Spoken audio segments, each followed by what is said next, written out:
I'm David and I've been riding for 55 years.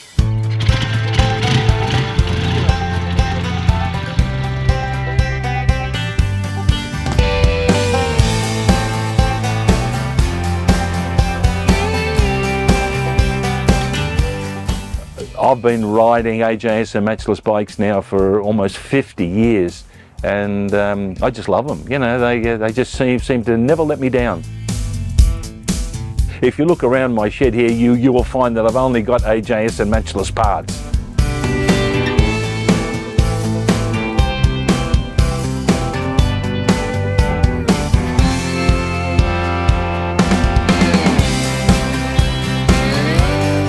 It was Jack Graham Motorcycles down there at Arncliffe, and he was renowned for buying ex-police bikes and doing them up and selling them.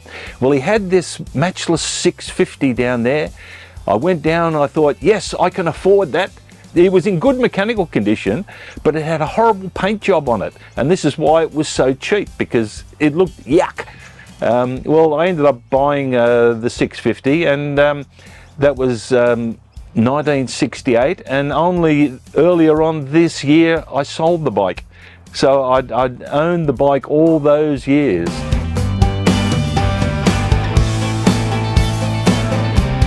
The AJS company and the Matchless company were in competition back in the 1900s. They coined the name AJS, and it was taken from the initials Albert Jack Stevens, and they prided themselves on racing bikes. They made the famous 7R, the Boy Racer. I think of all the British motorcycle companies, they held the most world records because they raced on the continent, they raced all through Europe, and of course in the Isle of Man. What the Stevens brothers did was they sold the factory then, well, they sold the AJS rights to the Matchless company because the Matchless was doing a lot better.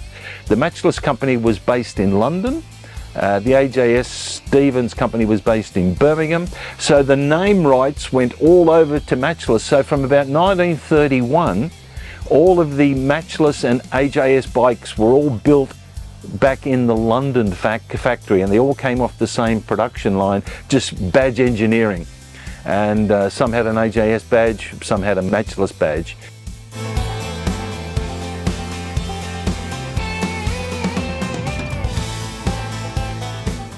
It's quite a rare bike. It is, it's a 600 twin, but it's got a few factory extras. The CS version of the 600 twin was a record breaker.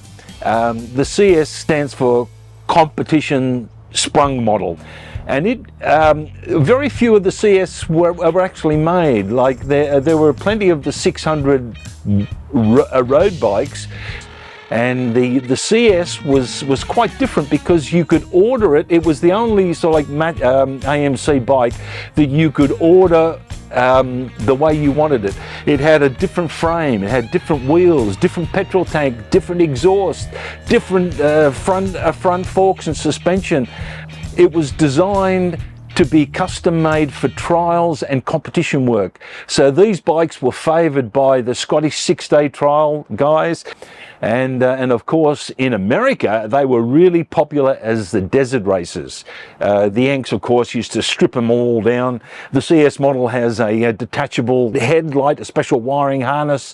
They used to take the headlight off, the battery off, strip them right down. So this is done up to the American specification. It's got the 21-inch front wheel, it's got the knobby tyres, the detachable headlight, and it's done up in Arctic white, which was the only colour that was reserved for the American market.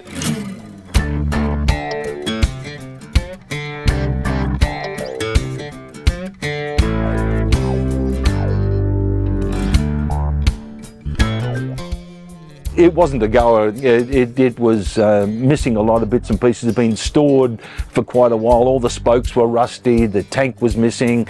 It was, you know, a bike that needed total restoration. Over the period of time, I've been able to find all of the missing bits, all of the special bits that made this CS a unique bike. So it's been really a good 20-year love affair. Just getting all the right bits together was the hardest part, Then it took me the best part of maybe 3 years to put all those bits together, have all the chrome plating done, the powder coating done, the polishing, the tank aligning. To build a bike like this, it takes me about a 3-year period, because I work at my own pace.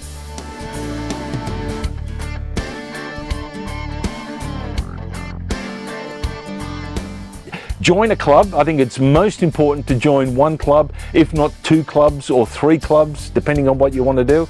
Because see, the AJS and Matchless Owners Club is Australia-wide. Consequently, we can't offer historic registration. So then you need to join another club which actually does historic registration, which is the Classic Club.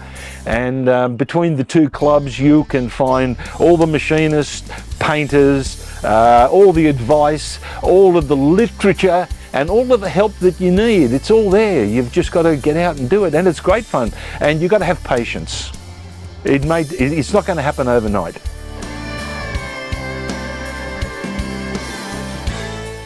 I've got a couple of restoration projects which I've started, but the one that's most interesting, which has taken me the longest to research, is a little motorbike called a Stevens. Now, the AJS company went into liquidation. They sold off the rights to the name of the AJS, but they kept on making these bikes called Stevens. They made them in 250, 350 and 500cc capacity. I was scrolling through the Sydney Morning Herald one Saturday afternoon, and there was a guy, he said he got an AJS for sale. So I went out there, and there was this little bike. It had engine, gearbox, wheels, frame and whatnot. It wasn't a runner, and the guy said it's an AJS, but it had no markings on it. All it had was an engine number. And I ended up buying the bike out of curiosity, because I didn't know what it was. I couldn't identify it as an AJS because it didn't look like an AJS. I wrote a letter to Bob Curry, who was the editor of the Classic Motorcycle magazine in the UK, and Bob identified the bike as being a 250 Stevens motorcycle made in 1935. And it's just once again, it's a long-term sort of project, but the Stevens is a very interesting bike. When the AJS was sold off and the Stevens brothers kept on making the bikes, they used the same big port technology in all of their bikes. So this little 250 engine that I've got has got a 2-inch exhaust pipe and only I think it's a 7/8 inch carburetor. And I don't know how it's going to run, but in the day, they evidently they ran very well with the 2-inch exhaust pipe.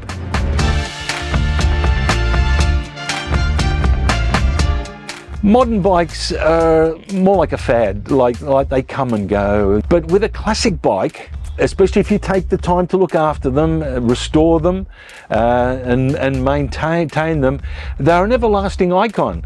They're a head turner. I suppose I'm a bit of a poser. I like to have a bike that looks good, but then again, I don't mind a bike that's original, that shows the scars, the stone chips,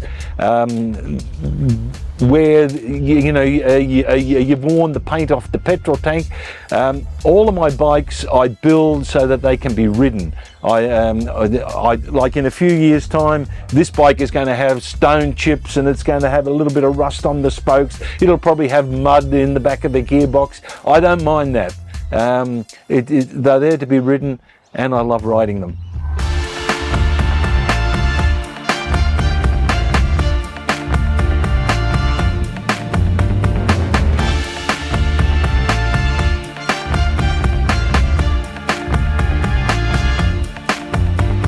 I reckon David's AJS is one of the nicest restorations I've seen, but check out this playlist over here with some more classic English bikes.